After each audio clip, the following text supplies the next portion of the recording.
If I scream, yeah. I said, bro, this is the problem, bro. I wouldn't consider myself a Christian TikToker either, and I don't genuinely think anybody should.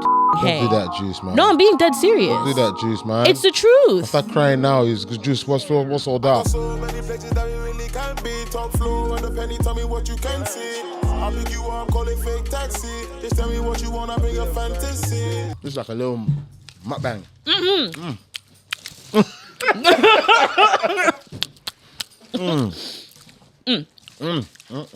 Okay, because I need to keep the waist slim. They said Caribbean, but make it. You know what I'm saying? No, but I feel like people don't take the importance of food in general. Like I'm a foodie, definitely. Like I love to cook. That's like my favorite pastime, or whatever. Sure. Yeah, Sick.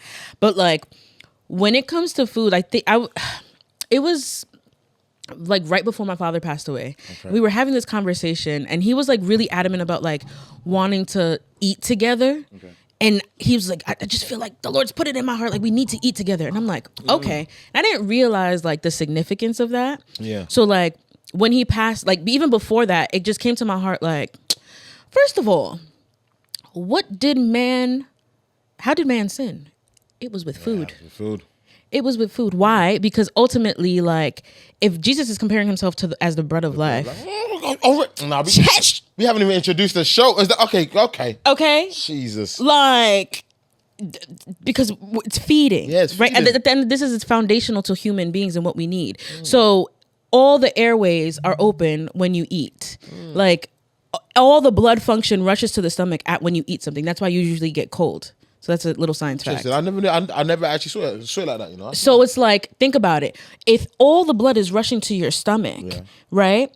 And you get that gut feeling, it's not that the man has made you feel good. It's actually the curry goat. Like, you get what I'm saying? Like that's what it is. It's not that's not the gut feeling. That's the gut feeling. I thought you was taking me somewhere. She said curry goat. Okay. So for me, my whole thing is I think, well, just like even on a like just fundamental level, like the last male I ate a meal with intention was my dad. Mad. And I like obviously with friends and stuff like that's different, but I feel like if one-to-one, you don't do that with men. I feel no, I do on a friendship level, right? But like if you're expressing intention with me, like you see me as a potential wife, I think that there are other areas, like there are other things that we can do besides just eating, because like I don't need to be all focused on, wow, this creme brulee is so delicious. So I'm hearing your sweet nothings while I'm eating sweet nothings. You get what I'm saying? Like I don't need to be the euphoria of the food, because I take in flavors differently. You know what I'm saying? So like, I don't need all of that.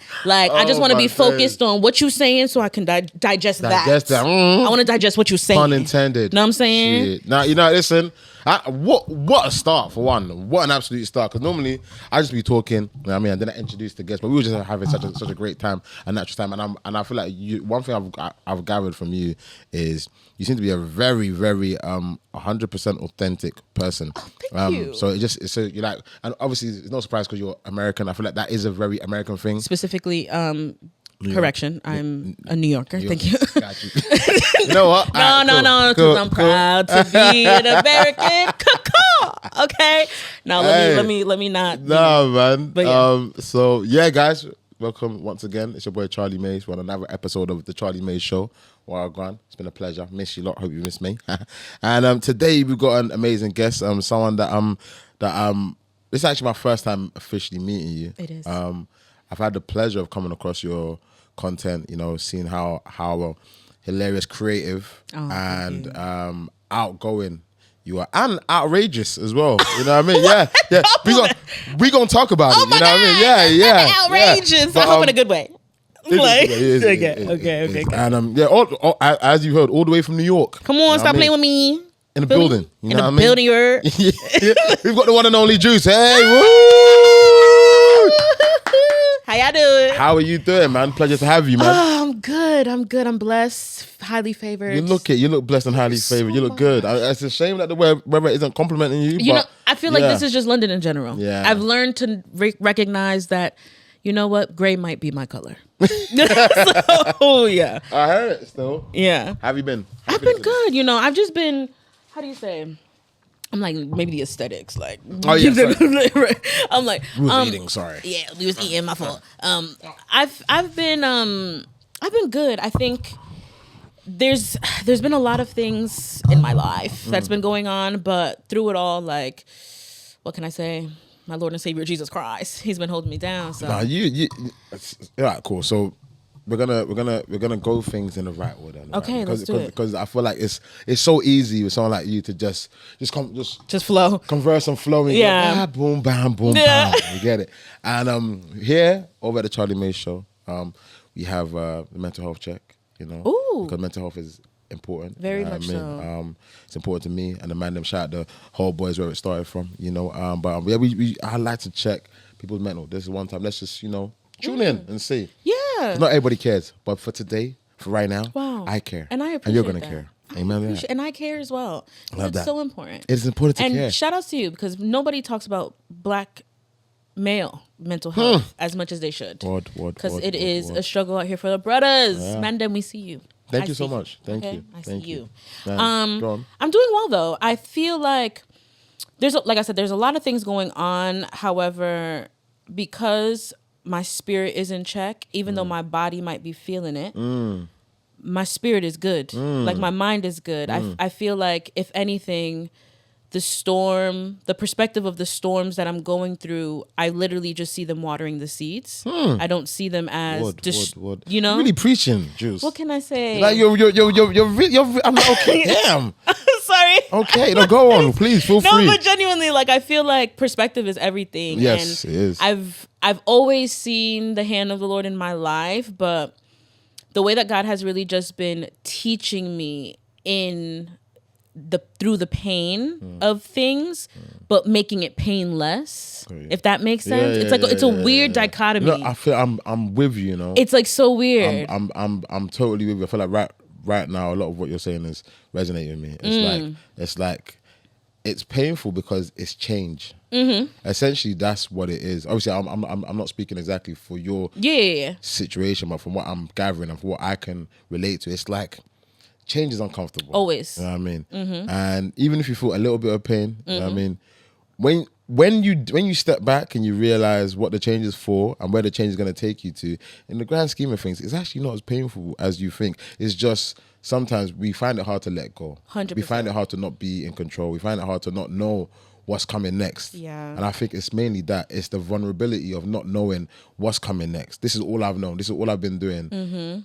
I have to step back and listen distinctly to a voice that is cool and calm, may not necessarily shout, because I'm always like, I would just love for God to just come in a dream, bah, hey, do this. I mean, bah, do that. You know what I mean? Then I know, okay, God said this, I'm gonna go and do this. Yeah. But when it's now like he don't do that. Yeah. He'll just wait and he'll let me meet you and you'll say something that relates to me in this week. And then you'll be like, ooh. I'm like, what are the chances of that? I mean, then I'll meet a homeless person that's gonna just randomly stop me and say something that's gonna speak to me. No, for real. Like, and it's like, you know what I mean? And then it's like, it's just got you thinking, and it's because it's not direct.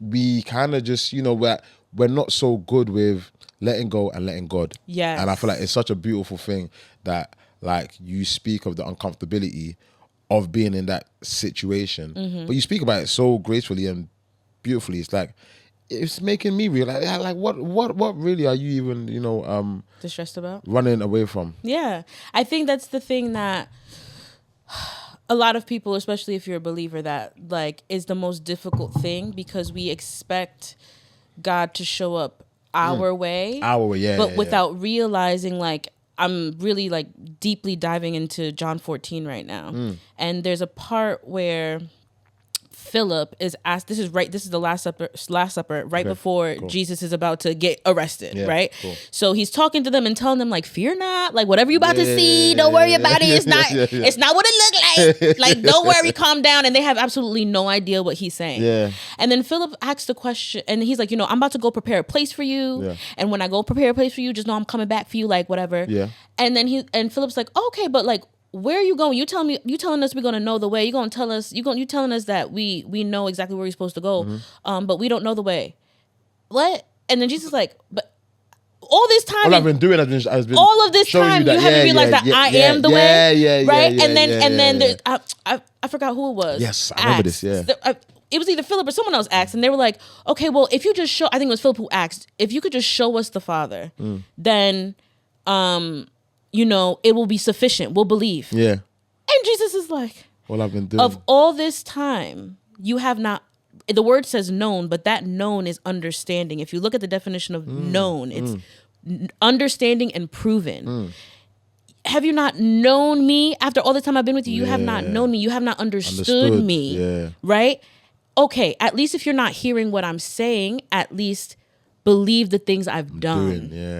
Not even doing, I've done, right? And I think after reading that and just seeing that, like, wow, Lord, and really hindsight is 2020, and that is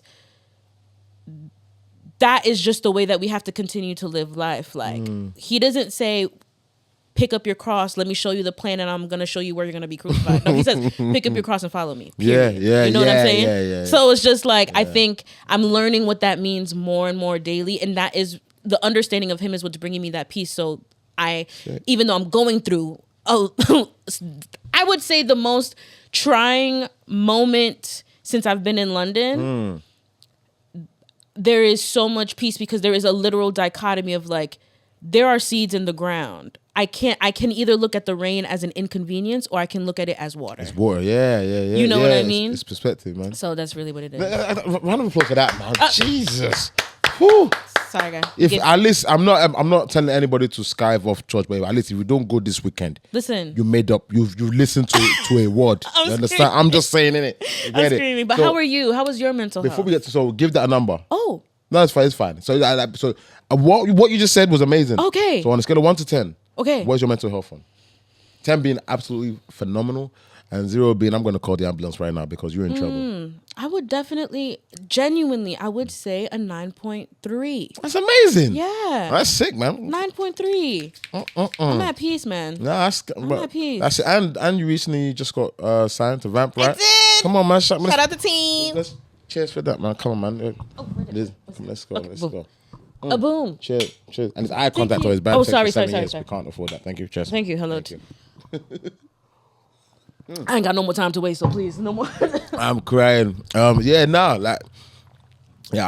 that recently, and I was like, okay, no, dope, man. Yeah, that was literally How'd you feel about that? The 6th. Like, I signed, Tuesday, like the 6th. Yeah. Sick. So it was lit. I feel really good. Like, even the way that happened is so. That's what I'm saying. Like, it's just so divinely orchestrated. Like, so it's just like I can't. It's weird because it's like, almost like I'm not emotional about it at all. I think I'm more in awe than anything, and not because I'm signed, but because again, like it's the way the Lord has orchestrated it. Is like, nah, like you really be in the details. Yeah. You know, so it's just like, I think the biggest thing with that is I really realized that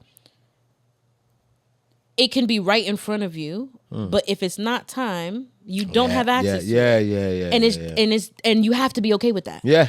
But the Lord's already showing you it's there. So just chill out. Like it's there. You know? So nah, that's sick, man. Yeah. That's sick. I love that. Yeah. Me, mental health, I would say I'm on a so I did the whole boys podcast yesterday with the composers. I was on 8.5. I think today I'm on a 9. Nice. I'm on a 9, man. It's good, you know. Yeah, man. I feel like I'm happy to be alive, man. I'm happy to, you know, like I'm a firm believer of, you know, it's all about the perspective. It's how you see things, isn't it? You know, and yeah, man, I got some amazing people around me. I feel like for the longest, I've always been someone that's been very much aware of the fact that I'm fortunate enough to live an amazing life, and. Not amazing because, you know, I've got £1 million in my account yet. Not Hello, yet. man, it's transferring from the heavens. Yeah, man, I like that. That's the bank I trust. The only bank I trust. The bank of heavens. Okay. But no, just because of my experiences, my encounters, the people in my life, and the person that God has allowed me to be in it. You know what I mean? Yeah, man, I feel like especially in a time where there's so much craziness that's happening in the world, especially right now in the UK, it's not just us; it's everywhere. But it's just wild. And we'll touch on that a lot more in the pod. But it's just like, yeah, man. Like sometimes it's sad, but sometimes it takes for the worst or bad to happen, for you to actually acknowledge, bro, you're actually blessed, man. Right. Like, you're actually blessed. Like life is on the one hand, to even in this day and age, to even be able to have a podcast and just say, whether it's known, it's not known, or whatever, just have a podcast. Yeah. And you can sit down and converse with someone else. Just, you're not thinking about, any bombs coming to drop on your house or this place, whatever.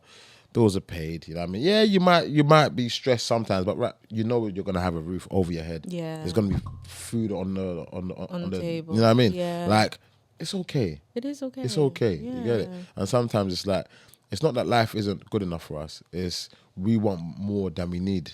You get it? So yeah, man, I'm in a good place. My family are good. I met some great friends and great people recently. I had some great conversations that just kind of reaffirmed to me the whole essence of things. Nice. And I'm here with you today, Juice. You know what I mean? Which is, probably the highlight of your week. Yeah, probably so. I mean, you were with the composers, which is cool, but I think y'all are up there. You know what I mean? Head to head. Yeah, why not? I feel like you know what I mean? composers, me. So yeah, man, and yeah, I've got some exciting things to look forward to. I'm trying to push myself and finish this year strong.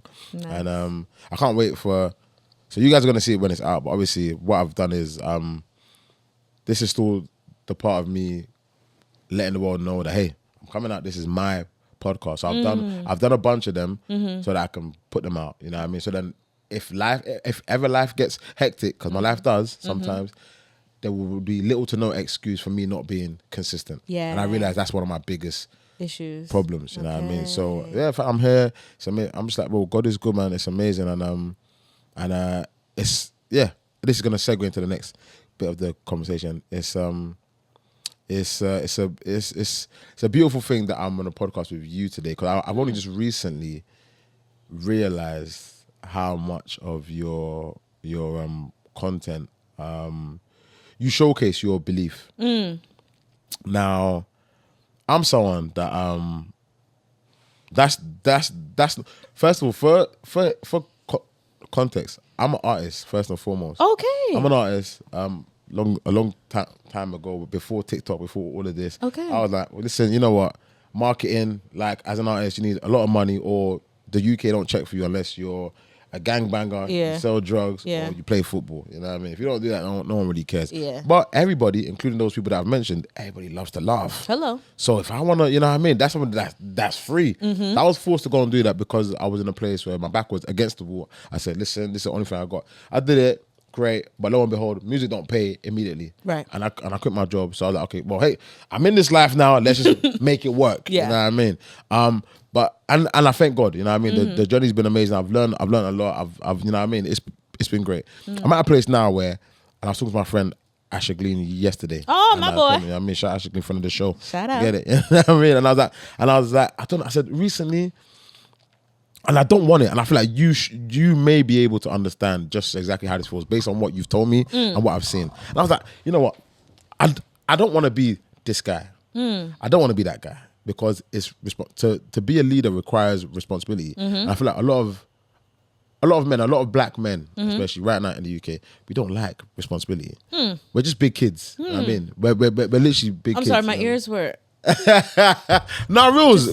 Like, and for those that are going to be triggered and going to say, "Oh, I'm a pick me." Well, look, I'm speaking for myself then, myself and the man them that I know, but I know it's a lot of you as well. But it's like, yeah, man. Like, we want to take the good from being a adult, but the responsible part of it, rather not, man. You know what I mean? And right now, I'm at a place where I feel like there's times where I might drop a nugget here, drop a nugget there, because it's heavy on my heart, innit? And then I'll go outside and I'm like, oh, wow, I love your content, but especially the Christian content. And I'm like, oh, damn. Like, I'm not damn that. I don't want to say it to her, please. I'm not fighting God. I'm not fighting God. But it's a thing of, I say it because that's what's real to me. Yeah.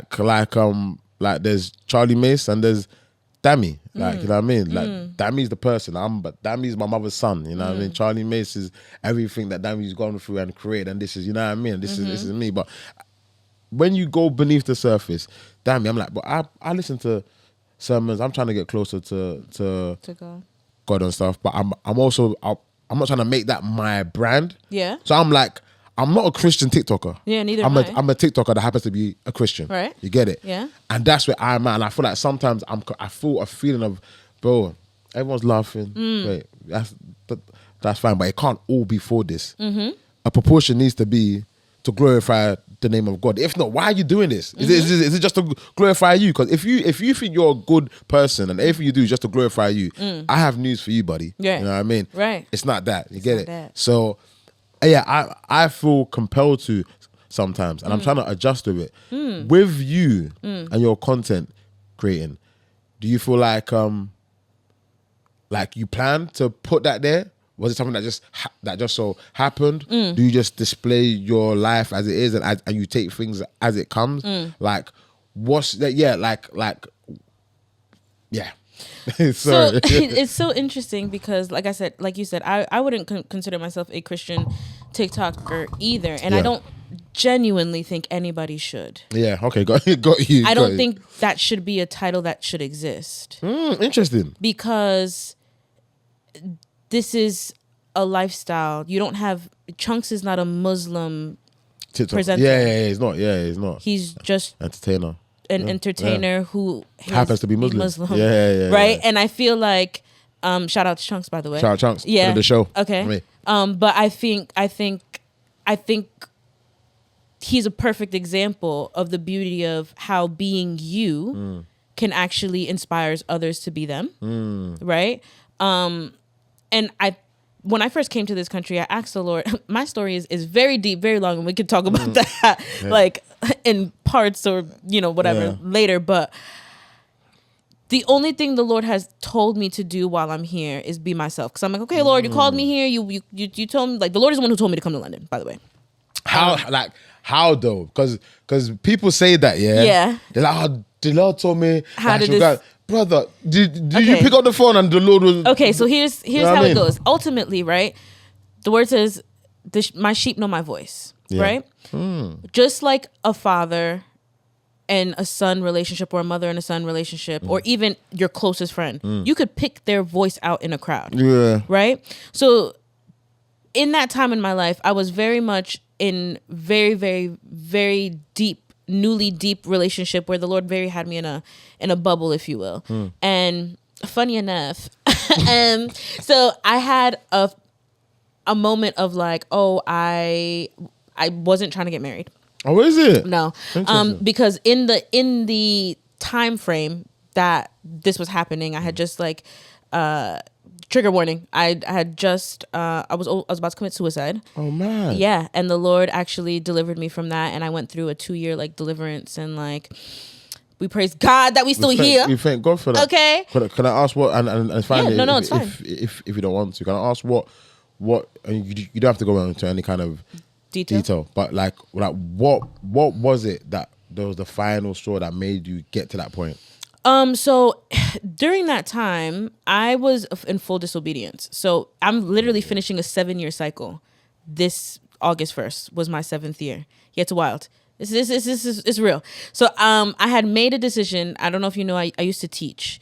I was not supposed to go into that. The Lord really warned me to not. Yeah. I moved because I moved back to Brooklyn, which is my hometown where I'm originally from. But I genuinely believe the Lord wanted to bring me to London from then. But I was going through such turmoil at home that I was like, I need to get out of here. I had just finished uni. I finished late as it is. Okay. Like I finished around 24. So it's like I'm already getting a late start as it is. So it's like I need to figure life out. I'm going through, teaching is good, teaching is fine. But then the second year I'm in my teaching career, it was like, on the one hand, I'm getting all these opportunities, which are very similar to how my life is looking like in London. So it's kind of the counterfeit, if you will. Okay. But yeah, so so before I came to Christ, I used to smoke and everything like that. And like, I started smoking. Mind you, I'm a Christian at this time. I started smoking again because I was braiding hair at the time. Okay. While I was teaching and I was doing hair. Yeah. And I was like, it's just help with the cramping and stuff. There was no problem with that. But then I turned 25. The synapses they synapsed. The connection was made, and the fire was burning, and literally all hell broke loose. Like, so there were a lot of connections that I was making. Things were just, and everything in my life were just going downhill. And long story short, I had gotten convicted because there got to a point where I was smoking so much that I literally could not eat unless I was high. Yeah, okay, got you. Like, I'm smoking grams. That's it. You was a smoker. I was a chimney. Like, I was puff, no pass. Like, she said, get your own weed. This is mine. Thank you. Like, it was so bad. Like, it was so bad. Oh my God, it was so bad. But like, I got really convicted one day because I had suggested to someone to try smoking for like something instead of praying, and the Lord convicted me about that. And I said, imagine if I would have actually, because that person had grown up in the church and they knew about God, but I was like, oh, it's a physical thing, like you might as well, like da-da-da. And it was just a random like imagine if you would have suggested praying for them instead of weed. And I was like, oh my God, Lord, I'm so sorry. So I don't know what happened, but I said, yeah, I'm not gonna smoke no more. I just stopped cold turkey. About 2 to 3 weeks after that, I was like, yeah, this is it. Because at this point, all the things that I was like numbing from just flooded. And it was like, I went through a lot of trauma as a kid. Like, I had to realize, like, one of the things that the Lord blessed me with everything I've gone through is I've always known who I am. I never had to discover who I am. And it wasn't until I fell into disobedience that I lost who I was. I never even knew that I didn't know. I knew who I was. Like, I didn't know that, right? So when this whole situation happened, I was just like, yeah, what is this all for? It doesn't make sense. So like, imagine I'm a Christian. I know if I commit suicide, I'm going to hell. I was okay with that. Damn. That's how real it was. Because I said, none of this is making sense. Like, I went to a therapist actually, and I was telling them, I'm telling them like, okay, but I know this is the root and da-da-da. And the guy's like, oh, you make my job so easy. Yeah, for real. And I said, okay, well, in that case, that means no one can help me. Therapy didn't work for me. And I said, yeah, I'm gonna go. I was gonna jump in front of a bus. Oh, man. I was gonna make it seem like a whole, like, because I didn't want nobody to be like distressed of like, oh, we didn't see, because I've always been, happy-go-lucky, whatever. And I didn't want that to be burdened on someone else. But we praise the Lord, he intervened. And now fast forward, right? So I was in a point in my life where I said, Lord, we went through too much. I don't want no dusty man coming up here and ruining what we got. Because on top of that, I think one of the things is when you mature, you recognize, like, I've seen what a damaged woman does to a man who's not okay with sharing his emotion. Yeah. And I would have hated to create more trauma to someone who was sent to love me. And I said, Lord, I can't do that. There's no way. I feel like I'm too broken to be loved, essentially. Not too long after that, the Lord put the desire for marriage back in my heart. Okay. And basically let me know that I'm not only, after long times of prayer and asking, like, Lord, this can't be me, it must be my flesh. But the Lord essentially confirmed it for me that not only is I'm getting married, but my husband's in London. Sweet. In entertainment. Yeah, I know. In entertainment. Yeah, I know. No, but how? Listen. I'm loving the transparency and the authenticity of your story. I'm grateful to God that He brought you through all of that. You know what I mean? Because we have you now, and we can see the amazing infectious juice that we have now today. That's spreading joy, laughter, and humor all over the world. Yeah. But I need to know. Yeah, I'm so sorry. You can't just tell me, God told me, He put the desire back in my heart. That fine, cool, because you just feel it, you know what I mean? Cool. You can't tell me, God told you your man was in London. And not tell me how. Did he call you? No. So how? So essentially, one of the things that I lost as a child because of the traumas that I experienced was the ability to feel, right? As a woman, knowing your intuition, knowing how to trust yourself, and being able to feel that in your body is something that we are wired to do as women. So has the Lord confirmed with certainty? That kind of goes back to you just need to walk, right? But how do I know it was the Lord that spoke? Because all the things that I've seen up until this point has confirmed that it definitely wasn't me. it wasn't crazy. Do you get what I'm saying? So I went through a lot of prayer. I went through a lot of fasting, and seeking the Lord, asking my dad to like pray into this. And the feeling just got stronger and stronger and stronger as I'm praying and asking the Lord, because I was genuinely saying, Lord, it's not because I don't want this for me. It's because I want to ensure I'm not putting something on me that you didn't put. Yeah. And you also have to, I think a lot of the times you have to trust that because you are a child of God, you will know his voice, and how he speaks may not be, Charlie, it may be you just open the word and it's exactly what you need to hear. It may be him sending somebody all the way from New York after a year and a half of being here, us never connecting, and this be the moment that he's actually saying, hey. Don't do that, Juice, man. No, I'm being dead serious. Don't do that, Juice, man. It's the truth. I start crying now. Juice, what's all that? Listen. Did he send you? I know for a fact he did. Oh, Juice, don't do that, Juice, man. Oh God, I can't even get out of this one now. Listen. He sent me to this land, and if you happen to come, cool. He sent you to this land. He sent London, me to this land. He sent me to London. Wait, cool. But ultimately, what I will say is that I feel that it can't be happen chance that this is the moment, right? And I think that God's timing is essential. And I don't know what you're going through in your life. I don't know, Juice. I don't know either. I don't know, Juice. Yeah, no, we got okay. You know what I mean? You know, I mean, so that's amazing. Yeah. I feel that's a good time to, you know, it's been a bit too serious. So we're gonna change it up. A little bit. Have some fun. Yeah, let's do it. And I thought, you know, you are a burst of energy. So we're going to do a little game. Oh my God. I've got some trivia questions. Oh God. Are they UK based? You know what? Some are. Oh God. But I said I'm gonna give her a chance. Okay. And give her a choice. Okay. Because she's from New York. Yeah. So there's an option between UK based, London. Yeah. There is also a 90s, early 2000s hip hop and R&B. Okay. Trivia based. Okay. I got you. You know what I mean? Or there's a New York. You know what? I feel like I should challenge myself. Oh, really? Yeah. Let's do the UK. Really? Is it music? It's just UK. Okay, let's try. Okay. Let's see how much I've learned. I've been here for a year and a half. Sure, got you. I should see if I can get, my citizenship now. Cool. I'll start off easy for you. What is the official residence of the British monarch in London? Buckingham Palace? Well done. Oh, period. It's easy. You know what I mean? It's so easy. Okay, great. Another easy one. Which river flows through the city of London? Thames. Well done. I like it. Okay. Mm-hmm. We won't get and we ain't talking now. about big batty gal Thames. Nah, go away. All right, cool. Which was a harder one?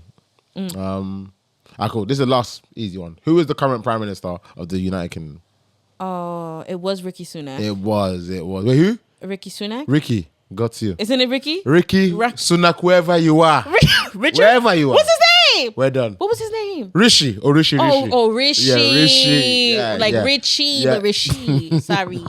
You My thought he was white. Yeah, sorry. With an Asian mum. Man said Richie Sunak. Richie Sunak. Got you. My fault. Nah, but right now, who is it? It's okay. David Attenborough. David. Got you. My head. Okay, I mean, but you got that wrong. It's actually Keir Starmer. That was close.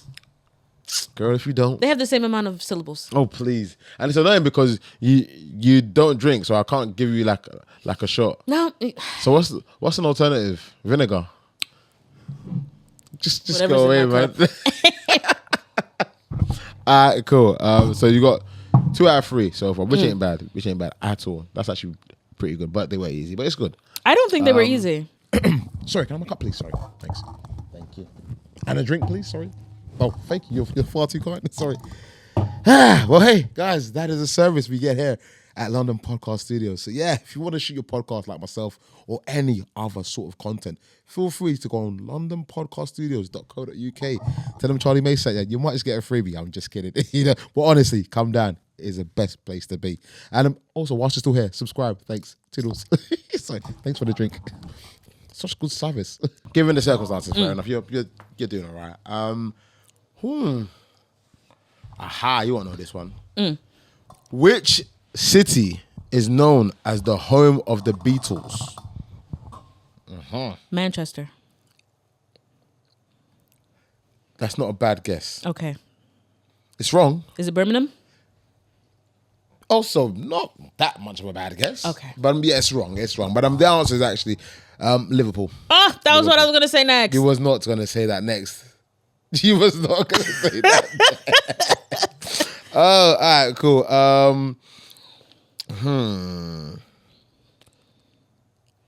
Okay. Yeah, I don't think you'll get this, but we'll see. What is the name of the famous clock tower in London that houses the bell known as Big Ben? Tower Bridge? No. Okay. Good guess, though. Was it a good guess? Yeah. I assumed I was just context clues. Yeah, no. It's but at least you come on the show and you learn something. Yes. Get it? You know what I mean? It's actually the Elizabeth Tower. Yeah. Yeah. Got it. Big Liz. R.I.P. Got it. Yeah. R.I.P. I mean, I actually liked her.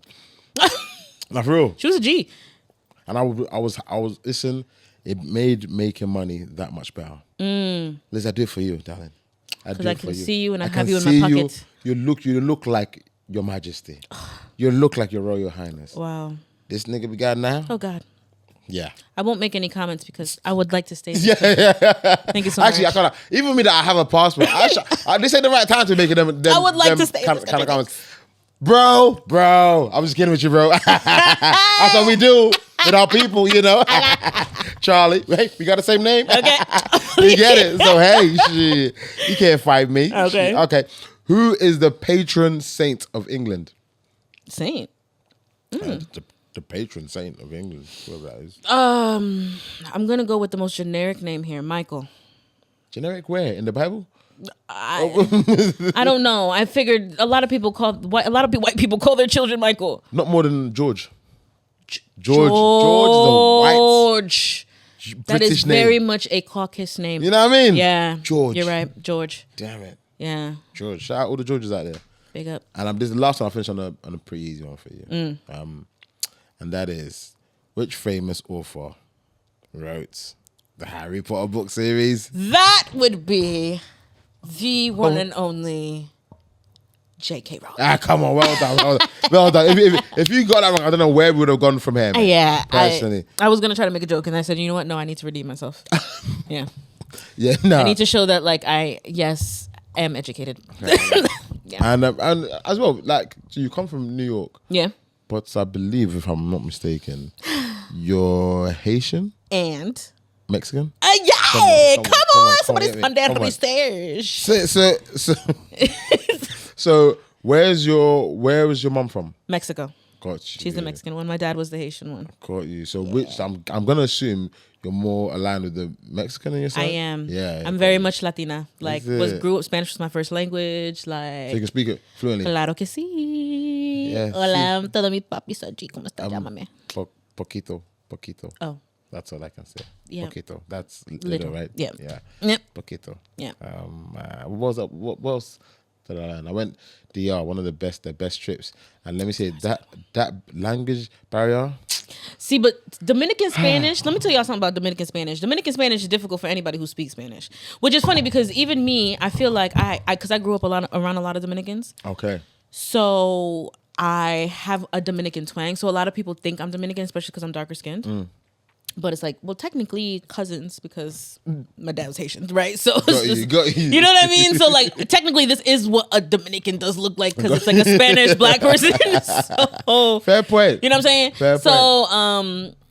But yeah, they got a lot of que lo que and it's just a lot of I love it though. Extraness. That's like hood Spanish. Yeah, that's really hood Just the Spanish. extraness. Yeah. So how was it like being was you content creating when you was living in New York? So I was teaching and I was doing a little bit of teacher content, but it was nothing serious. I legitimately did not start for real until I hit this country. Man. So it's a year and a half. So how different has it been living in New York and living in the UK? What's one thing you miss from living in New York, and what's one thing you love about the delis? I miss a deli. I miss being able to go at 12, 1, and I'm hungry and going, you know, hey, yo, Ak, let me get something, as opposed to going to the shop and there's being alcohol. I don't want to drink something. I want to eat. And I love a sandwich. I love a sandwich. So what, delis just make sandwiches or what? They make a little bit of everything. Like you got some that are more versatile. They got more options. But usually, you know, you can go get a little sandwich but it's not one of those like Tesco meal deal. No, we're talking she's thick. You know, salt, pepper, vinegar, mayo, lettuce, tomato, chopped cheeses, delicious. And what, it's open late, yeah? Yeah. That's sick. Yeah, just how like the corner shops are open here late, like the delis will be open late. So you can go get a chopped cheese at 2 a.m. I'm guessing like different delis are famous for different flavors or different things. Or Nah, usually a lot of them sell the same thing. Oh, is it? Yeah. To be fair, so and I think that's one of the things about just New York in general. Like you have really good options open late versus here. Yeah, no, here it's not like that. Unless you live in where's somewhere that I feel like somewhere like I don't know if it's not like some places in Hackney like Stokey, Stoke Newington. They got a lot of shops that open late. But it's just about where you live. Depending. Like I don't want just kebab. I don't want a kebab. Yeah, kebab as well. It's okay, but I just don't want that. Very guilty as well. You know what I mean? Like I would like something of substance. Yeah. You know what I mean? Like even like a Latino spot would be open late. Like maybe not as late as like 2, 3 in the morning, but like a cheeky 11, you might find one open. So what's the famous generic Latino dish? Oh, anything with rice and chicken. Oh, is it? Arroz con gandule, pollo, guisao. Why does the language sound so beautiful? Because it's delicious. I'll have to make it for you one day. I'm gonna hold you to that. Yes. We got you on camera. I got you. I will. It is delicious. We should do a cooking show, and I'll teach you how to make it. Why not? Let's go. I'm down. Listen, anyways, we're gonna talk so much after because yeah. And what's one thing you love about the UK? Oh, no pressure at all. Because you know what it is. I feel like it's New York but smaller. I will say and cleaner, no? And very much cleaner. I was disgusted when I saw New York, you know? So much cleaner. You got rats everywhere, innit? Okay. No, I'm just saying. You're doing a little too much now, Charlie. Like you just got a little bit too excited. Listen, the one thing about us is we ain't like y'all. Let's not do this. When people try to trash us, we gonna don't come for us. No, listen. But when people try to trash that's the one thing I'm not coming for you though. Okay. And you're just making an observation. And this is the thing. That's it. Okay, I'm making an observation on the geographical area. Okay. Not the people, but the geographical area that the people happen to inhabit. That's it. Don't shoot me. They're just a part of our biology, our ecosystem. Oh, so the rats are part of they're part of the ecosystem. New York people. You know what I'm saying? Like this is they have their own cribs, they have their hood, you know what I mean? Like you leave them alone, they leave you alone. Sometimes they won't. Sometimes they pull up on you real quick. Got you. But got you. That's what happens when you step into someone's territory. You might get got. Oh my goodness. Okay, so you're not doing a great job defending the well, the thing is okay. And has it always been like that? I feel like you have to think about like the structure of New York, even though it's a lot smaller than the UK. The population is ridiculous. Yeah, it's definitely a lot smaller. Than London?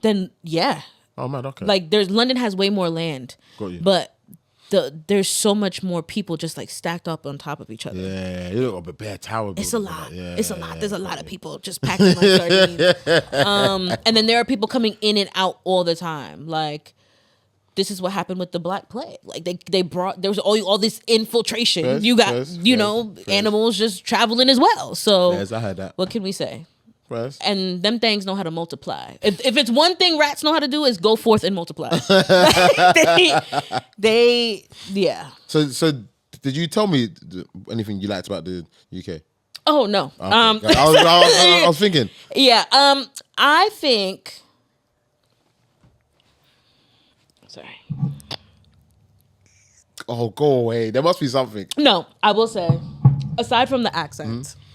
I love a South accent, by the way. A South accent? Oh, I'm hood. I'm a ghetto babe. I'm not going to lie to you because it reminds me of home. Like, talk to me nice, Teddy. Like, So what you think your man is probably from South? From South, He might be. Got you. Because I feel like they have a little bit more of that aggression. Yeah, that, I was just about to ask you. Do you that know about the I- other stereotypes about South? Yeah, but Okay, it doesn't got bother you. me. Okay, Though got you. South London gives me very much Bronx. Bronx, gotcha. Yeah, which is like entry tier to New York, right? Like you. I feel like that's the energy that I get from South. Got you. But what I do like about the UK is I definitely feel a lot safer here as a woman, especially. Is it? Yeah. That means it must be peak out there then. You know what it is? I didn't realize how much you're kind of like in fight or flight mode all the time. In New York. In New York, yeah, because man. like I grew up both upstate and in Brooklyn. Like I was always back and forth, Yeah. and Upstate is where? anything that's outside of the city. So literally, Yonkers and the Bronx are like this, Okay. but like Yonkers is considered upstate. Got you. Or Bronx adjacent, but anything that's outside of New York City we consider it upstate. But where I grew up was about an hour and a half or so from the city. So me being back and forth and just seeing the difference now that the town that I grew up in is a lot of people from the city have moved up as well. And then when I moved back to Brooklyn and I was teaching and I'm in it for real. It's kind of like you don't realize that like there's just so much that happens all the time, but also nothing that happens at all. Do you know what I'm saying? Like you could Cover it. it's like you can go outside and nothing can happen. Yeah. But then the possibility of anything happening Okay, got you. is a thing. Okay, got and you. I think it's kind of always being on that like you just go mode. Yeah. Like you don't realize the adrenaline is always going Always and you yeah, never have a yeah, time to yeah, just yeah, rest. yeah. Versus like in London, I just feel like even y'all crackheads is different. Like they just calmer. I like that. Like they just be vibing. Oh, she said they just calmer. They just calmer. Like they just be vibing and I don't know. It's You lot's crackers be on no, crack. they're on something. Clearly, it's something crack different. 2.0. Yeah, man. something is different. Yeah, man. You know what I'm saying? So it's just like the carbon molecules, whatever they got in there, is not the same one that they got in the rest of the world because it just be too much. Like it just be too much. But I do appreciate it's a bit more calm. Like I still feel like I'm home, but like I'm more at ease. Like I feel like I can take my time a little bit more. Like New York is just hustle and bustle no matter what. No matter what. It's always about getting to the bag, getting to the next thing, doing this, doing that. Versus here it's like we doing that as well, but I feel like y'all have a bit more balance.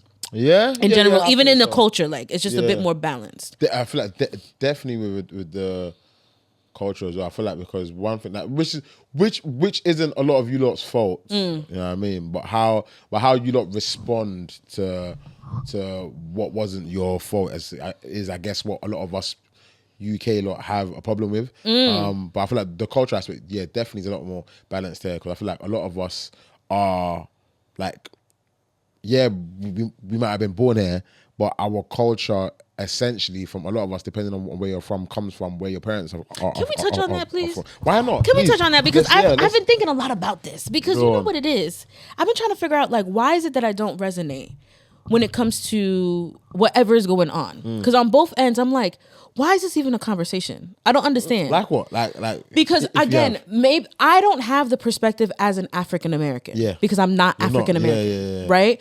So I have more of the perspective of a Brit in the sense of like I have a understanding of where my family tree has stemmed from. Yeah. But I feel like what the Brits are missing is the fact that literally the only like direction that African Americans have is like somewhere in Africa. Yeah. Like that is literally like there is yeah. nothing like for you to say, and I think that's where the kind of insensitivity sometimes comes in because it's like imagine someone telling you you're like in the US, black people, no matter if you are African American or from a different cultural background, they're not considered American. Mad, yeah. Like that's why it's African American. Yeah, it's not just American. Yeah. You get what I'm saying? And it's like for years and centuries, we have been told you are just a cattle that was brought here, right? It's different than the Windrush. The Windrush in this country they were, you know, it was optional essentially, I believe as well. Like, it's like, if you want to come to this country to come get more opportunity, blah, blah, blah, blah, blah. It was a choice. The slaves that were brought, it wasn't a choice. It was not a choice. And I think the difference between even the Caribbean and the US is that the countries in the Caribbean, maybe because a lot of them were colonized by the French as well. The French are so focused on culture in general. So they kind of gave them that space to still have their own culture, which is why Jamaicans have their own culture, which is why Haitians can have their own culture. And you know what I mean? Or they were just allowed to have more ownership of that. Versus in the slavery that happened in the States, you were not seen as a person at all. Like, you were seen as that's why they call it chattel slavery, because you were seen as cattle. Like, so when you ask a black person or an African American, where do you come from and how do you not know your root, it actually is triggering way more than just like, you don't know where your family tree is. It's like an unspoken like reminder of the fact that we were never seen as human beings, and we're still not seen as human beings. Like, even by our own people. You know, you know, and it's interesting because this like I've never really been a part of those conversations online, but I've seen it, so it's interesting and it's intriguing that this is the first time I'm able to have that conversation because with an actual. Are you considered African American? No, I'm just considered black, I guess. But like, I consider myself. The whole concept of the labels is just too much. I think it's so much. But like, I'm a black person from America, but I'm not African American. You look like you are. You are a black person. You know, I'm a black person, but yeah. like, culturally, I'm an Afro Latina. Okay, got you. Perfect. Okay. Got you. And I think. You know what it is? I feel like you're absolutely right, because I used to think, bro, it's not their fault. Like, it's actually not their fault. No. Like, if we understand what slavery was and they brought them here, like, are we being obtuse? Like they're African. They are actually African Americans, and let's just thank God and acknowledge our privilege and our grace of being fortunate enough to know where we're from, to know where we are from. Yes. They don't. And it was part of the system. That was like, even when it comes to like the hair and like there were so many things that in other Caribbean cultures and stuff, they were able to still keep those African roots and heritage. Yeah. That was completely stripped away from the slave trade in America. So it's like, it runs so deep. And the thing is that they teach this, but they don't even teach it in depth. Yeah. Like, they even lied to us about how harsh it really was. That's how you maintain it. You know what I mean? And I think essentially it comes down to ignorance on both sides. Yes. It comes down to ignorance on both sides. I feel like we're not as sensitive in terms of understanding the kind of racism and slavery that the African Americans went through, and at the same time, what I do see that triggers a lot of the UK people to get onto the African Americans is some of the ignorant comments that the African Americans make. So that's my thing. I'm just bang in the middle of, okay, cool, I get it. Yeah. How you got here is not your fault. Yeah. The fact that you don't know where you're actually from is not your fault. Yeah. And I need to be very self-aware and cautious and stop myself of not trying to project my privilege onto you. I'm privileged enough to know that, listen, amongst slavery, my mom is Nigerian. She's from this state. My dad is Nigerian. He's from this state. I know where I'm from. I know about my culture. Yeah. You know what I mean, and that allows me to be me. Yes. And that allows me to be me in this UK. When I now come across another British-born Nigerian or a Ghanaian, there's elements that allow us to relate to each other more so, because we know that yes, we're living here, but our parents, there's a bit of our culture that we share. Yeah. You lot don't have that. Yeah. And I need to be understandable and gracious and like, okay, cool, I have a privilege, they don't. That's fine. But when you lot come, well, not no, you, it's you know true. What I mean? It's true, but when you lot come and say some things there, like you lot be making fun of Africans. Yeah. You know what I mean? Or you talk about Africa like it's a country. You know what I mean? And it's like, brother, It's a continent. I gave you grace the first half. Yeah. We're in the second half now. You know what I mean? Like, you know what I mean? And it's and it's in so many different. That the same thing I'm saying. It's about so many different things. I have the same regard for even. I was talking to my younger brother and my boys yesterday about even just our history of black people and slavery. Fair enough. I said, like, fair enough, bro. Like, they might not have taught you it in school. You might have gone for your youngest. I said, but one thing that the mentality that I'm at now is what I feel like from 28 plus, 30 plus maximum, 30 plus maximum. I'm not gonna put no pressure on you to go get married or have your life figured out or go and have kids or have £1 million. I'm not gonna put no pressure on you to go and do that. But the pressure I'm gonna put on every single one of us is you better be a flipping adult. You have to. You haven't got a choice now, no more. Yeah. So there's certain things you didn't used to concern yourself with prior to. Fair enough. Now you're an adult. Start to concern yourself with it. You know what do you think? What do you think is causing that? Especially, I feel like you mentioned in the black community. What do you think is actually causing black men to not step into that adult role? For one, I want to make a disclaimer, just so the message is still taken in. Yeah. Shout outs to the several black men who have stepped into that role and are doing great things. Yeah. Like, we see you. I thoroughly appreciate you lot. And I'm just saying that you lot are not the majority right now. You know what I mean? So it's easy for you lot to be overlooked. You know what I mean? But shout out you lot. Now back to most of us. You get it? I feel like it's because I read one book that really changed my life, and it was introduced to me by a black woman that I cherished. I cherished the book and the person so much, and that time so much. Was The Will to Change by Bell Hooks. God rest her soul, because she's passed. And I bang on about this book so much so because I'm not the smartest guy. I don't know it all. You know what I mean? I'm just someone that from young I've been charismatic. Yeah. I love love. I love women. Yeah. I say that separately because I do love women, black women especially. You know what I mean? But I love love in the sense of, like, if I don't like you, I hate hard. If I love you, even as my friend, we're not friends, we are brothers, bro. You know what I mean? And I agree. And I feel like that's what adds the color and the beauty of life, innit? You know what I mean? It's not the money, it's the people. You know what I mean? Yep. So when I read that book, for someone who I don't really like reading. You and me both. And most black people don't. But I like the knowledge that I get from reading. Yeah. So I read this book and it broke it down so much. And it was so beautiful that it was from a black woman. Now, it touched on many things, but the main thing it touched on that I believe answers a lot of the things that I see in black men today is, she was like, part of the systemic fabric that the white man has created that we live in, right? So capitalism, all of these things. They said the one thing that affects us the most, and it's so ironic, is patriarchy.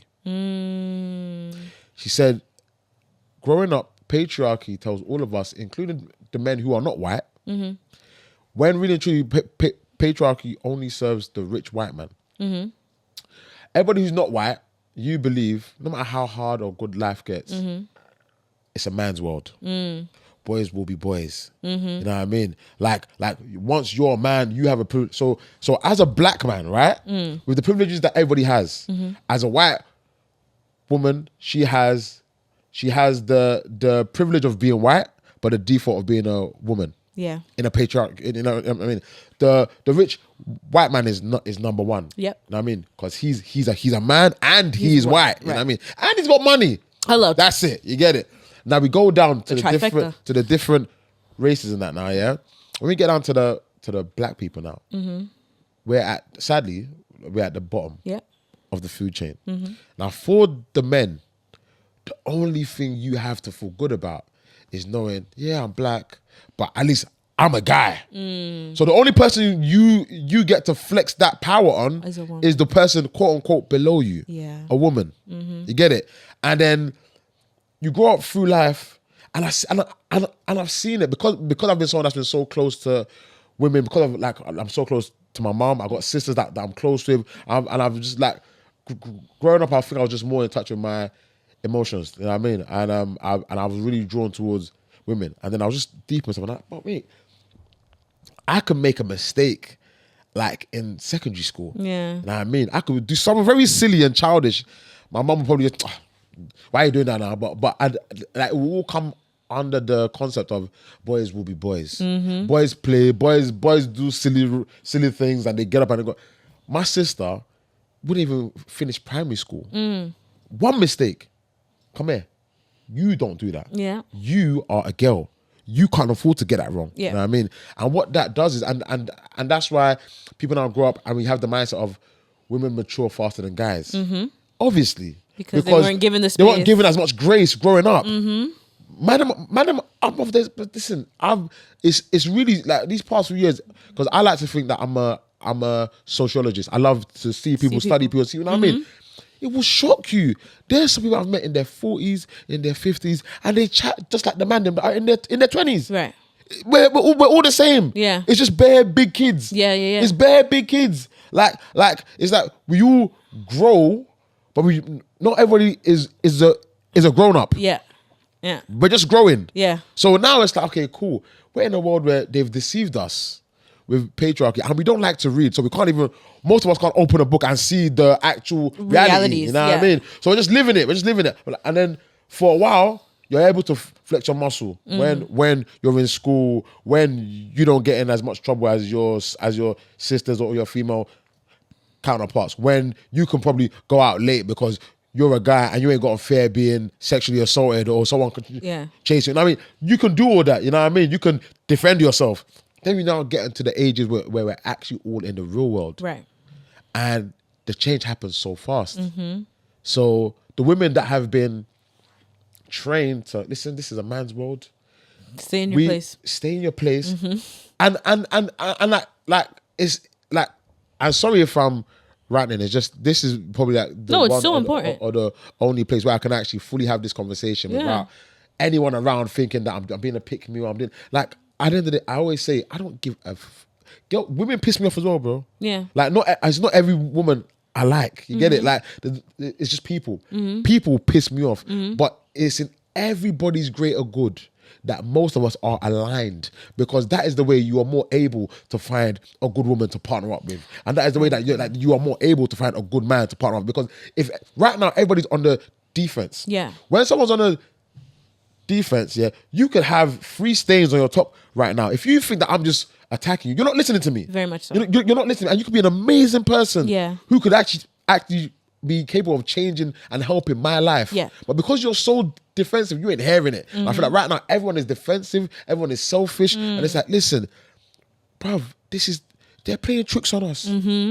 We just need to wake up and smell the coffee and, bruv, just change. That's what everything I'm saying, the man them, you lot that know me, I have this conversation bears with the man them. And it's like, I'm doing it because I feel like if I can just do my own little part, I'm also not perfect. I need to learn stuff as well on it. But from where I'm at and what I hear man them saying, I like to even just paint this in a perfect way. I was in a car one time with like a couple guys that were a few years older than me. So they're like probably like 4 or 5 years above me in it. So they're like mid-30s. And we're talking about like just relationships, guys, whatever problem. And I said, "Wow, guys, what do you think is the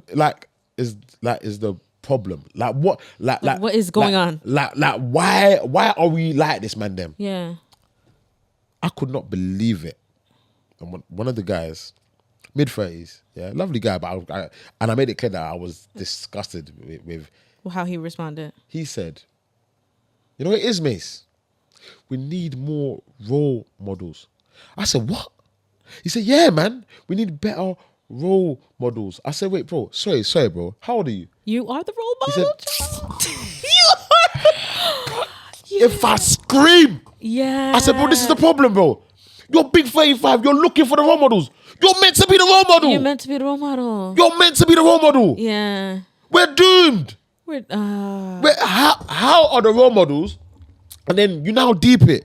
If he's saying that, just take a step back, man them. Yeah. Just take a step back, When you start to just look at the man them around you, if you have a great dad, count your lucky stars. Yeah. Listen, you are blessed. You know? But try to know it's not everyone that's like your dad. Yeah. And for the most part, step back and just look at the person who's the barber, at the uncles. you know, at this person. Just look at all the men that you just see. You don't even need to be close to them.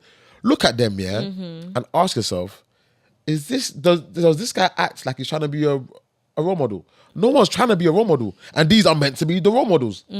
So it's like, we're just big kids. But I feel like, and the thing is, it's so interesting because I think, even when I think about like us being creators, right, and being in the public eye. Yeah.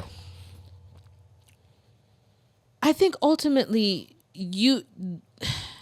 how you live your life, you may not be trying to be a role model, but no matter how you slice it, you will be. Right? So no matter what, whether you even say something or not, someone is looking at you and saying, oh, wow, I'm going to pull from this and pull from that, just like they do inspiration. You know what I'm saying? So it's just like, it's about you. Are you living your life according to the way that you want your life to be lived? Ultimately, forget about religion, forget about God, forget about anything. Are you happy with the way that you are living your life? And if you're not, then you need to change it. Like, nobody's gonna come and change it for you. So many people are not self-aware, man. And I feel that is the people complain because every time I talk to the man, the first thing they say is someone else. But girls are doing this, girls are doing that. I'm saying, bro, I'm not even saying girls are not saints. You know, girls are not girls. Yeah. They have blood on their hands too. Yeah, we outside. But what I'm saying is, yo, get away from me. You're so dumb. Listen, girls have especially this generation of women have contributed so immensely to the downfall of us, right? But I'm like, man, this is the problem. I'm not saying the girls are good or bad. I'm saying, can we at least handle ours? Yeah. We don't even want to handle ours. Right. That's what kids do. That's the first part of the whole, just adult. Like, and we just need to be adults. So I have a question then. Go on. Follow up with that. And when we're talking, because you made mention about like the partnership and actually like getting into a relationship and dealing, and I think that's the main reason why people are even having conversations like this now is because no one's getting married at the rate as they used to, and it's like we can't. Where's the dating pool? It's in the toilet. Okay, like literally, everybody. Oh, how's the dating pool in New York? Listen, same crap, different toilet. I don't know what to tell you. Like it's the same thing. Like you know what I'm saying? So. How do you feel, this might spin you, but how do you feel as a woman? How can I support my man or a man, whether it's someone I'm in a relationship trying to get to know, or a friend or whatever? How can I better support them to give them the confidence to be the adult that they need to be? I feel like as a man, from a man's perspective. I feel like for one, it needs to be the right guy. Because for one, when I say the right guy, I mean like the right kind of guy. The right guy, like. What does that look like though? It looks like someone who, at the very least, with his flaws, is someone that genuinely, honestly, actually wants to help himself. Okay. You can't help someone that doesn't want to help themselves. Right. And I've got a lot of man. As man, I was literally having this conversation with my brother and my boys like a few weeks back, and I said, listen. You see this life thing, because we're adults and I don't know what you do at home. I don't know what, like, I can tell you something, but I can do whatever I'm doing behind closed doors. We all say stuff. And because we all say it and it's all matching, we feel like we're doing something. It all comes down to the actions. The Bible said we'll know them by their fruits. You know what I mean, everyone is talking. Your fruits ain't showing. You get it? So it's like. Or they showing, they just rotten. Hey. More time they ain't even showing. Yeah. More time they're not even showing, and it's like in theory, everyone. If I ask a room now, everyone here, who would like to make £1 million? Who is ready to make £1 million? There's not one person that will tell me no. Right. 20 seconds after that, after everyone has said, "Yep, me," I now say, so that's in theory, right? Right. And I said, okay, cool. Everyone leave the store now. Outside, we are going to a boot camp for 6 months where, don't worry, as long as you come and you abide and you obey, everybody at the end of this 6-month period, you will become a millionaire. But it will involve you sacrificing parties, drinking, whatever. You have a structure. Just follow us to our place. You become a millionaire. Suddenly, yeah, can't. What now? I got some. Yeah, sorry man. sorry to Well, look at the temperature. Look at the time. You know what I mean? You get it? Yeah. And that's what it is. It's like even when it comes to now this conversation, when I'll talk about cool, marriage and partnering up and whatever, we can all talk it. When it comes down to the actual act of servitude or the actual act of leading or even humbling yourself and allowing someone to, like, I was listening to a sermon one time and it's like, what? It said, like, you men are getting angry at women, yeah? Women are meant to be in the most respectful way in the context of what I'm talking about. Women are meant to be helpmates, your tools. You're angry because you don't know what this tool is used for. Ooh, clock it. You're angry because there's a nail here and you don't know that you're meant to use this hammer for this nail. But you're using the wrong end of the hammer and you're complaining like, oh, this was a shit hammer. You don't even know what you're going to use it for. Hello. You know what I mean? And utilize, I think, is the better word. Utilize. Thank you very much. And this is a perfect example. I thought I was right. You came and you assisted me. You've assisted me. You get it? And we have gotten to the end goal. But I needed your assistance. But I also needed the right kind of woman because you could have been rude about it. You could have said, you use woman? Like, you see this woman that man? True. And this is but you meant utilize. And I understood. And that's it. Understood. But this is the problem we have. It's men and women who are not willing to do the work. You're also not there, but we're entitled. We're entitled to the best and the finest pick. You haven't done the flipping work. You haven't done the work. Like I talk about leadership and bear in mind, these are things that I struggle with some parts as well. But I'm okay with it because I know that I understand it. So it's easier to work through it. What's one aspect of what we're talking about now, if you don't mind sharing? No, that's fine. You feel that you are aware of, if not actively working on? I'm very much aware of the responsibility of being a leader. Does it burden you? Yeah, of course. And that's just because of my history. That's because of my surroundings. That's because of what I've been used to. Like, I've grown up from a broken home. Like, I've got 2 sisters. The oldest one is 23. None of them have ever seen a happy home. You know what I mean? So that's 23 years of, you know what I mean? So that's most of my life. Yeah. So, and then I've seen how that's looked like. We are only where we are. But obviously, first and foremost, because of God, but because of how strong, amazing, and dedicated my mum was. That's 5 kids and one lady. Oh, wow. Not one of us, like, ended up on the roads or went bin. It might have been close, but you know what I mean. But we made it out. You know what I mean. And my sisters I'm so proud of them any day. And it could have been worse because I know the effects of not having a loving father in the home for many women. You know what I mean. But then on the flip side is that I'm not cool with my dad. But one thing that used to bug me was,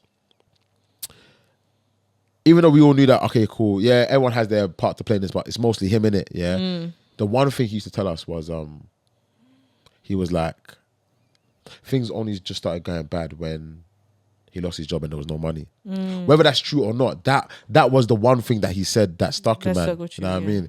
And then to now grow up and now just see the narrative that's put online. I mean, people that, well, if you ain't got money, it's like, it makes sense. You know what I mean? It's like, fair enough, I didn't like him, but maybe it makes sense. It's like, that's the one bit of truth, is that, I'm not even to say that it's just money, because it's not just money, but it ties in with leadership, because I feel like even just stuff like, I was talking to my boy as well the other day, I'm talking to everybody, you know what I mean? And, he's outside, chitter chatter. That's how you know I'm not just saying it's on the pod. This is my life. I just want to, you know what I mean? That's why I feel like I needed this. You get it? So I can be funny, but also have real life conversations. And I said, bro, man that pick women now, I'm very much so, I'm all about like black love, black communities. I get you can have preference, but I'm all for, like, when you marry and what you're building in terms of economics, when you marry to a white woman,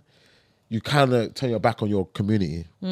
That's why, and people may or may not agree with this, but this is my perspective, mindset. And that's why I give a tiny bit of grace when it's black women and a white man, because from the ones that I've seen, generally, I don't know how else to put it in words, but first and foremost, I see them and I'm like, just judging by the way I know the man them and what we we like and how you are, whether it's how they look or how they are, I can see why you didn't have no luck around the man them. You know what I mean? Because yeah, we ain't serious, and a lot of us wouldn't have generally turned serious for someone like you. And if you want to be serious and you found someone, fair enough. But more than that, you're the mother.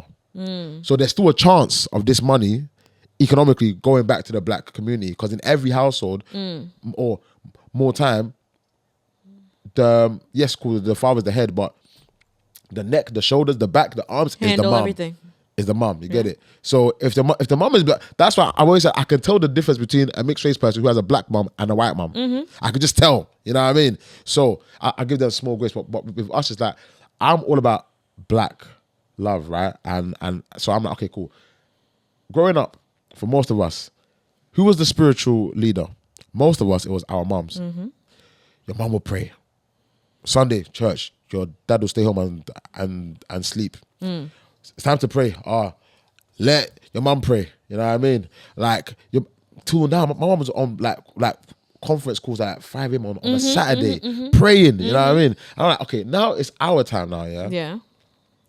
Man, them, fair enough, have your preference. You know what I mean?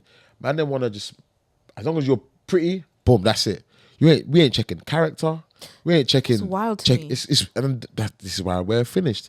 You're not checking spirituality. Fair enough. You even want to marry someone that's not that spiritually strengthened, right? But you're not as well. So who's covering who? We're who is covering who? Yeah. I said, because you think, but these women don't mirror your mum. They don't mirror her, you know what I mean? Like it's more likely maybe if you marry someone who was within your cultural, because it's a cultural thing, maybe there's a tendency, okay, maybe you may even have a small grace. But generally, they're not like that. Like a majority of us were very much so either lukewarm Christians or just free spirited. I'm not here to judge. I'm just calling it. It is what it is. Yeah. How I see it. So we're all all five. If you know the parable of the brides. Yeah. All five are sleeping. Yes. We're all sleeping. Even the ones who are more even me who am more spiritually inclined, I'm sleeping. So because we have fallen so far. So that's where I'm at, and I'm like, the man them. From the time you're putting things at the woman, we're in trouble. And I feel like we're gonna have to wrap up soon. Oh dang. I know. We'll talk until he comes down, kicks us out. But until he kicks. But I was like it all. I think to sum it all up for me, what like convicts me a lot is I've only just recently found out the meaning of the Jezebel spirit. Right. Before I used to think it was about like being promiscuous or whatever. Yeah, I don't know where that came from. It's just that's actually not biblically correct. It's a rebellious spirit, which can lead to sexual and stuff, but it's rebellious. I feel like it's so. I feel like it's a rebellious spirit. I feel like it could be taken in so many different ways. So the story was literally about a prince or a king who wanted a vineyard or something. He really wanted it. It was just a regular citizen. It's King Ahab. King Ahab, who was the king of Israel, and he wanted this piece of land from a regular civilian. Yes. Cool. The guy didn't want to sell it to him. So he now come home. He's told his wife Jezebel, and she's like, hey, why don't you just kill him and take his land? And then he's gone and done that. Now, I can hear why you call it a rebellious spirit, and I'm not disputing that. I'm saying in addition to that, what I took from it was, one, notice how the person that acted on it was the man. So the Jezebel spirit for me is when a man fails to step up to their responsibility, when a man fails to do what's called of them, it never ends well. That's what I took from it. And then I went back into the actual the beginning of the Bible, and I read it again, Adam and Eve, and I read it carefully.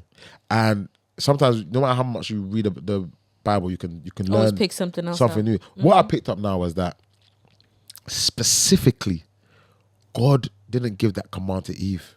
No, he didn't give it to. He gave it to Adam.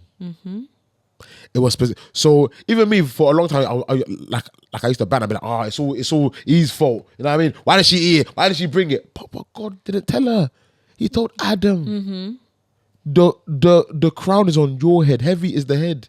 He told Adam, when Eve came, he could have at the worst said, you know what, let's give it a day. Let me ask God again. Let's see if he's even changed his mind. You know what I mean? Or let me just tell God, I'm not gonna lie. something happened. You know what I mean? Something happened. One snake came and trying Eve. I can't lie. I almost ate it. You know what I mean? And I still want to, but you know what I mean? You know what I mean? It was looking real juicy. But I feel like God would appreciate the fact that he said seek first the kingdom of God. That would have been us seeking first the kingdom of God. I feel like we're so far away from the kingdom of God now that men don't even know what it means to be a man. And for me, I'm just like, yeah, man, I take that role seriously, because if I'm gonna complain about my dad and what my dad did and what a lot of our dads did, I have to notice that growing up, my dad, his siblings used to tell me that he didn't like his dad because he was one of the youngest and didn't like how his dad treated his mom. Okay. So as much as I don't like him, I'm thinking, bro, there needs to be some sort of maths to this. How can a man genuinely not like his dad and grow up to be just like his dad? It's like all of it. It's like a generational curse. If you don't, if you don't try and break it, you're not special, bro. Yeah. You will be the same. You'll be the same. Yeah. So for me, it's like that's one thing. I might not. God forbid, I might not get to where I want to get to, or things might not be the way I really want it to. But if I decide to have a wife and kids, I better commit to that fully and give it my all, because I cannot add to the ruin that's been created and that we're all in some way, shape, or form creating. So I love that. That's my take on it. And you know, it's so funny. I feel like I'll add to everything that you're saying. There's an analogy that the Lord gave me, literally not like a week before my father passed. Oh man. And it was the structure, because I told you my whole journey to London has started with this idea of marriage. So understanding the importance and the role because that's what I started asking the Lord. Okay, if I'm gonna be a wife, like, what does that mean? And the Lord's like, I need to show you how to be a woman first. I said, that is a lot. But he made me understand, if you look at the structure of a house, right? Christ is the foundation. Yeah. However big you lay that foundation determines how big your house will be. Right? The reason why women are more spiritually inclined is because naturally they are built that way. Right? When you look at the story of Adam and Eve, first of all, Adam was right next to her. She didn't come with him he was sitting there watching her while she was picking that fruit. So that's where Adam failed his wife, because as he saw her, he was there. I don't know if he could probably hear even the conversation that was happening. He never intervened. He saw her pick it.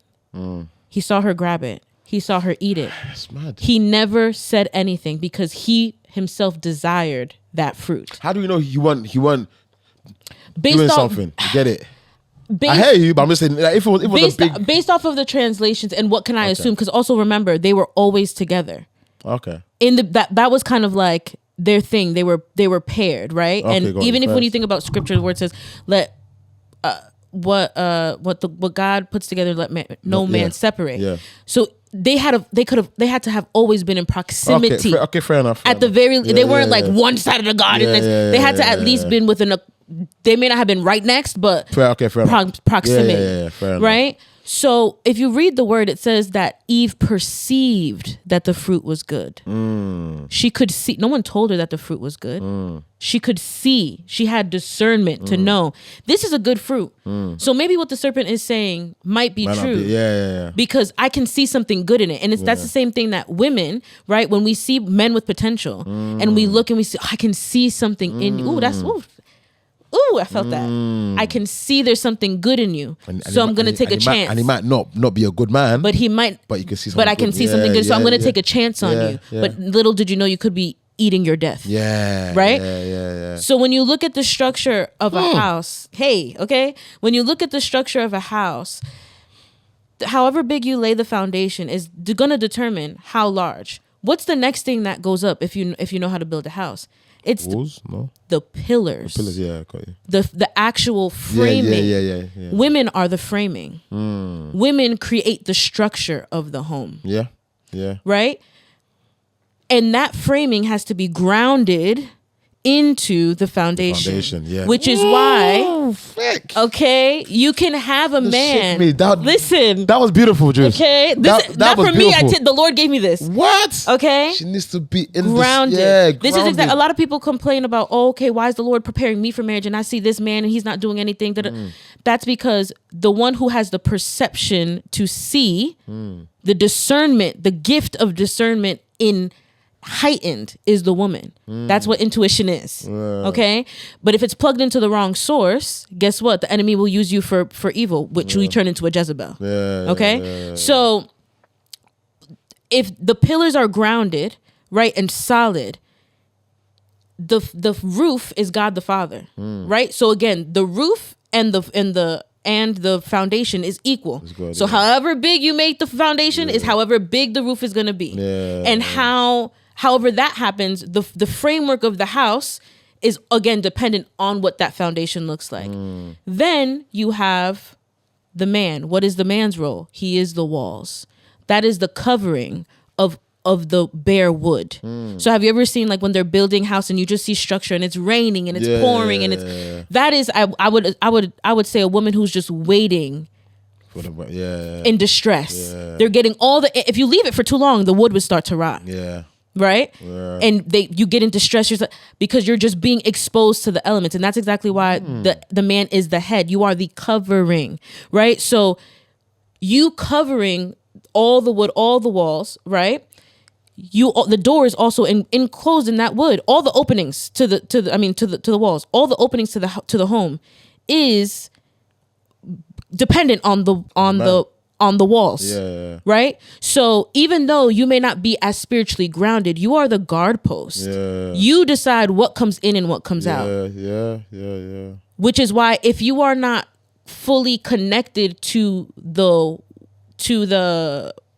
frame as a house point of view, if there's a crack, guess what? Now, even if you didn't open the door, there's little things that are popping through. And now you got an ant infestation or rats or whatever. Or rats. Okay, if you happen to be in the yuck. Okay, so, and then again, depending on how big the foundation is, how big the frame, everything depends on how many rooms you have. So if you have a large foundation, you can afford a lot of rooms. Those are your children. That's your abundance. That's that's everything that the home can now create, right? And then the fragrance of the home is actually the Holy Spirit moving, the love that flows through everything, right? So I think when you look at it that way and you understand the importance of the roles, all are equally important. Do you get what I mean? So even when we say like, woman, submit to your man, it's actually because you need to be covered by him structurally.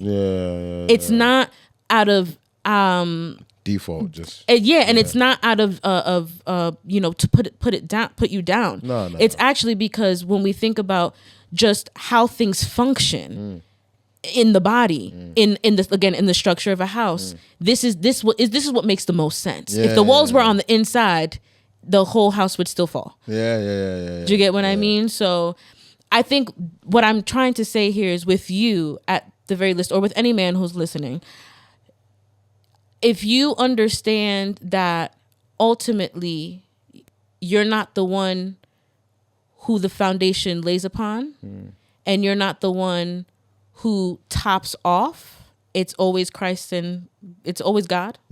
From both ends. Right?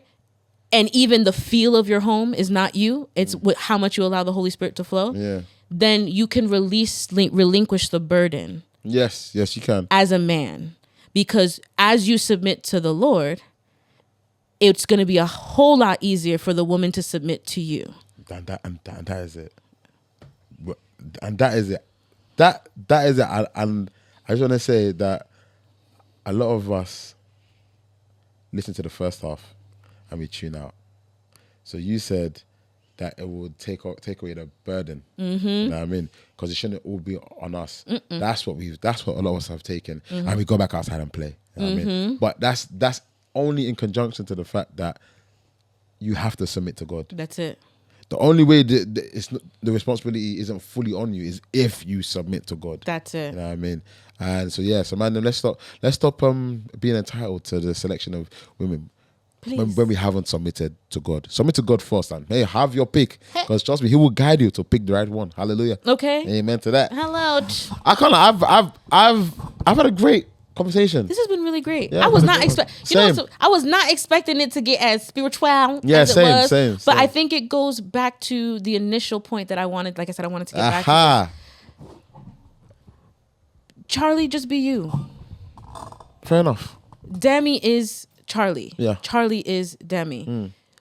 You made the parts of you that you tend to show to just your family does not negate the active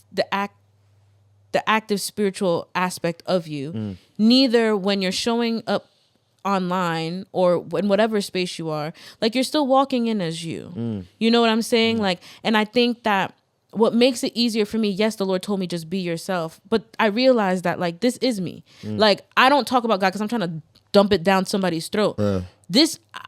When I talk about wisdom and understanding and just how I see the world, it happens to just be through the Bible, right? Like, and I'm gonna crack a joke and I'm gonna make it funny and I'm gonna but like that's just me. And I think that like I hope that helps in terms of, because I think you executed that beautifully. Thank you. In the way that we just had this conversation, because it was, you're pulling your understanding off of topics that you're passionate about, but you're reframing the answer in what you know the answer to be. Yeah, got you. And I think that's exactly how you show up as you, like, stop hiding behind the character that you've built and start recognizing that even within that character, you are there. If you start a church, I'll be there. Oh God, please. I'll be there. That is too. Listen, I will What's not. the better time in it? I will not do any. No, I just won't do anything that is not.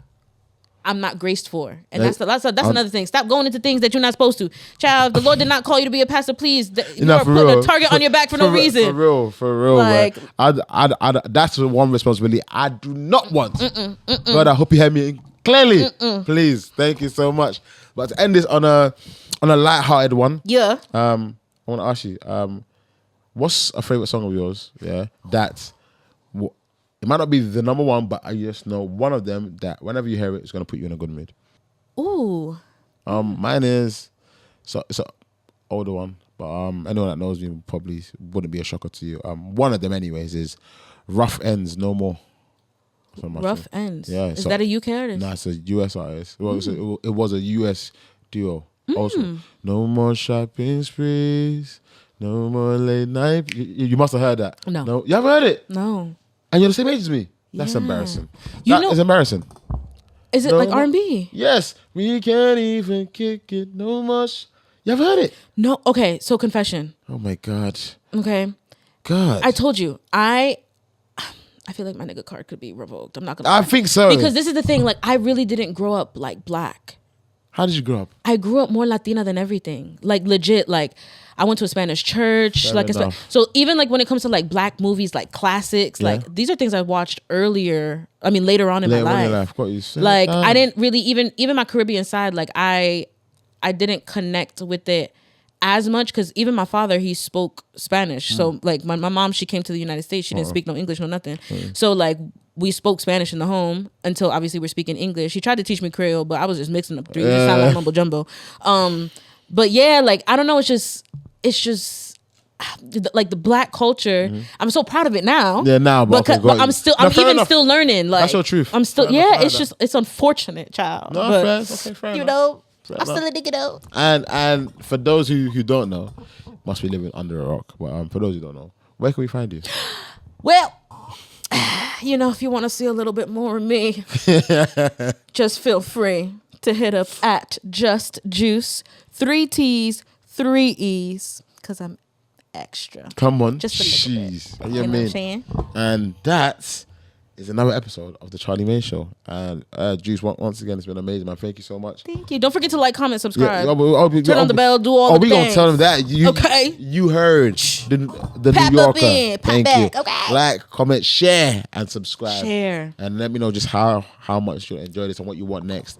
And yeah, man, watch out for Charlie Mase and Juice. Guys, take care. Because this might be a duo here. It might just. It might just be a duo. Bye. Why not? Peace, guys. Love you. Mwah.